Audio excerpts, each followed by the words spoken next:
issues. Colonel Motuzyanyk. Good afternoon, dear journalists. And now the information on the events in the ATO area during the last 24 hours. In Lugansk area, there were no military actions for 3 days in a row. Donetsk area, the enemy continues arms provocations in Svetlodarskaya Bulge near Lugansk village. The enemy opened non-precision fire at our positions using small arms. Yesterday, northern and western suburbs of Gorlovka became the epicenter of military actions. Early in the morning, the militants started to use small arms at our positions, and during the dark they continued to violate ceasefire using grenade launcher, anti-aircraft weapons, heavy weapons, 82mm mortar and a tank. They, with the help of the tank, they tried to attack our positions late in the evening. Near Mayorsk, the militants didn't use heavy weapons. That they delivered precision fire at our positions using small arms and grenade launchers. From the front western suburbs of occupied Gorlovka, the militants opened fire at our positions near Novgorodsk. They fired after the sunset. They used small arms, and also they used 82mm mortars and also APC, and also the enemy APC of the enemy and mortars were used near Troitsk and Novoselivka. That is the west of Gorlovka, and the enemy fired during dark hours in order to hide the crime. Because of chaotic mortar fire of the militants in Zaitsevo region, one local resident was killed. Several mines got into houses. Some of them and Ukrainian servicemen hurried to the rescue of people. In one of the houses, they found a woman who was seriously injured. During evacuation, she died from life-threatening wounds. This tragic incident clearly demonstrates the real intentions of so-called supporters of Russian peace and their Moscow curators who play their geopolitical battles in the east of Ukraine that claim lives of civilians. In the western suburbs of Gorlovka, the situation remains the same. Enemy shelling here are from Avdiivka to Donetsk airport, and the enemy uses mainly grenade launchers and small arms. And the only incident of mortar shelling was the shelling of Ukrainian positions in the region of Pisky, and that happened after dark. In Mariupol area, the situation was volatile near Mariinka. Militants delivered precision fire at our positions using grenade launchers and small arms. They delivered fire late in the evening. In the evening, the militants opened fire from mortars and anti-aircraft weapons at our positions, that is near Gnutovo-Ilichevsky region. The time was not accidental, because during the day OEC mission was there that observed the situation in Kominternovo village, searching for heavy weapons of the militants. And after the international observers left the region, the militants opened fire at our positions. At the same time, the work of SMM-OCE in the region of Kominterno was complicated by the actions of the militants. Ukrainian servicemen allowed the group of international observers to cross all our checkpoints to the territory of Kominternovo, but the militants provided access only to one part of the village they wanted to show. So they controlled the actions of OEC members, and they hid military equipment that is deployed in the rear part of the yards in the village. So the militants tried to direct one of the OEC cars to the route where they wanted to shell it. And this provocation could lead to the blame of, to the death of this observers, but our servicemen informed the representatives of the mission and they prevented this provocation.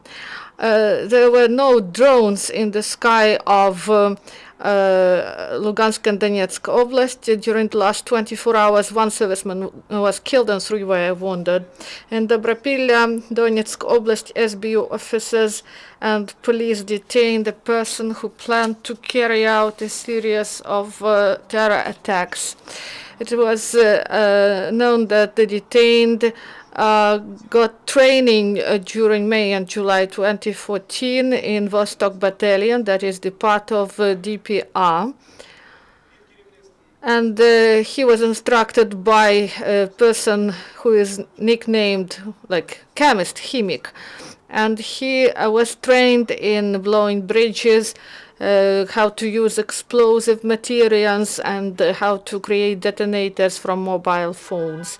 Then the militant returned to the territory controlled by Ukrainian power, and he was waiting for his accomplices to carry out terrorist attacks.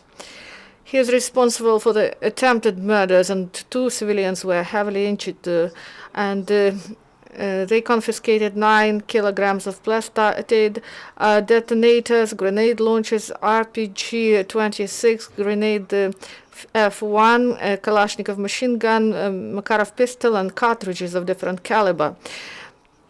And then Luganshina, SBU officers and police detained the militant who was involved in bringing down of the plane, such as N-26 on 14th of July 2014. He is a member of the 9th company of the militants. He took part in the military actions in Lugansk and near Zvarin, and this band formation brought down N-26. And now the video with the direct speech of the detained. Working there, I saw coming military persons from Russia, and I would like to confess, I believed Russian propaganda and I supported Russian peace. But in several months, I was disillusioned because Russian servicemen, they treated us badly. And they didn't pay us. They provided us with some food for just several times. And the Russian soldiers, they misbehaved. And I understood that Russian peace is war and chaos. And I call on all the residents of Lugansk, stop this. We should live in peace. We should stop this war. And despite the deterioration of the situation, our servicemen continue training in different parts of our country. In Donetsk Oblast, in the regions of withdrawn heavy weapons, artillery company continue to train, and they improve their skills. And all the servicemen have a battle experience, and they have all the knowledge about the activity. And together with local government, they continue training of 25th Detached Paratroopers Brigade, and the main attention is given to tactical engineering training and tactical medicine. in order to improve battle readiness and in case of enemy assault, and in order to prevent the activity of subversive groups. And the second-year students of National Guard faculty named after Verkhovna Rada of Ukraine, they are trained in tank operations, and they are trained by professionals. All these trainees, they completed a test on a special simulator, and they should act in difficult conditions of visibility, and they also were trained in different locations, different crossroad activities, and RPC 80, nicknamed Lastivka, is on the in the inventory of 98 detached aeromobile brigade. This machine was, this vehicle was made, and then it traveled to the AQ area. The speed of the vehicle is 120 kilometers per hour, and this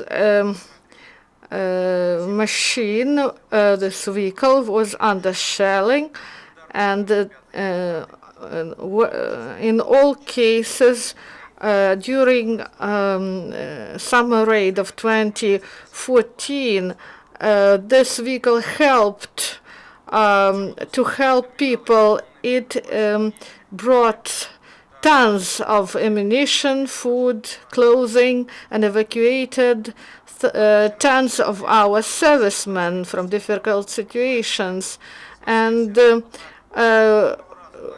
Lastivka didn't broke down, didn't stop, and no Ukrainian servicemen died there. So thank you very much. Do you have questions or comments?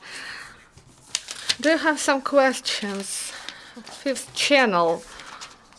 Is there any threat in Kominterno for OSCE mission representatives? There's no such a threat. They work in, like they plan, and we observe the situation, and we are ready.